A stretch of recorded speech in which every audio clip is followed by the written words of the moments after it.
अभी आप सुन रहे हैं महाकाल म्यूजिक 2 का शानदार प्रस्तुति। महाकाल म्यूजिक 2 का नए नए ऑडियो वीडियो देखने के लिए चैनल को सब्सक्राइब करें और बेल आइकन दबाना ना।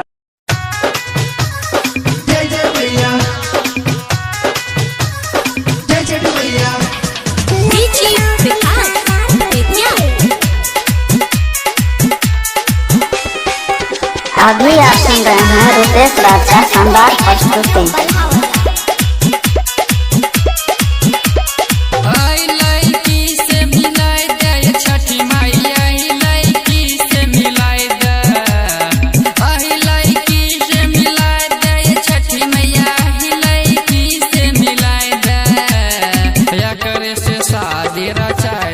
छठी मैया या करे से शादी रचाय द, या करे से शादी रचाय द, ये छठी मैया या करे से शादी रचाय द।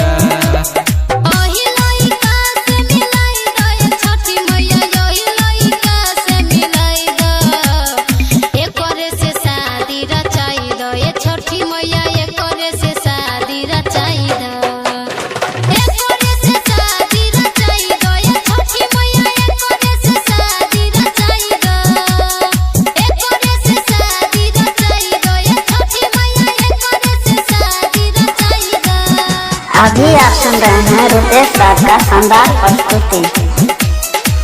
परमानंदपुर रोड करजाइन बाजार गौर।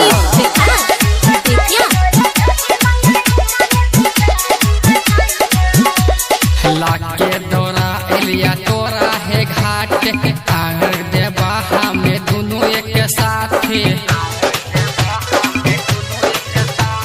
लाके दौरा एलिया तोरा है घाट, आंगर देवा हमें दोनों एक साथ।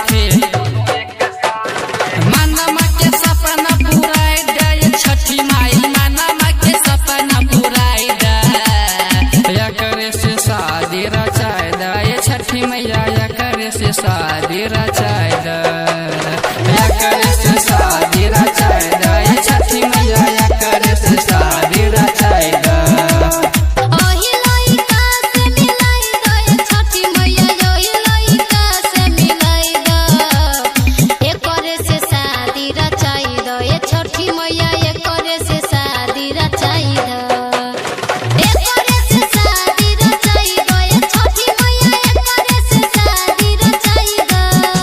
डीजे रुपेश राज करजाइन बाजार सिमराही रोड सुपौल। कॉन्टैक्ट 933 4848 140।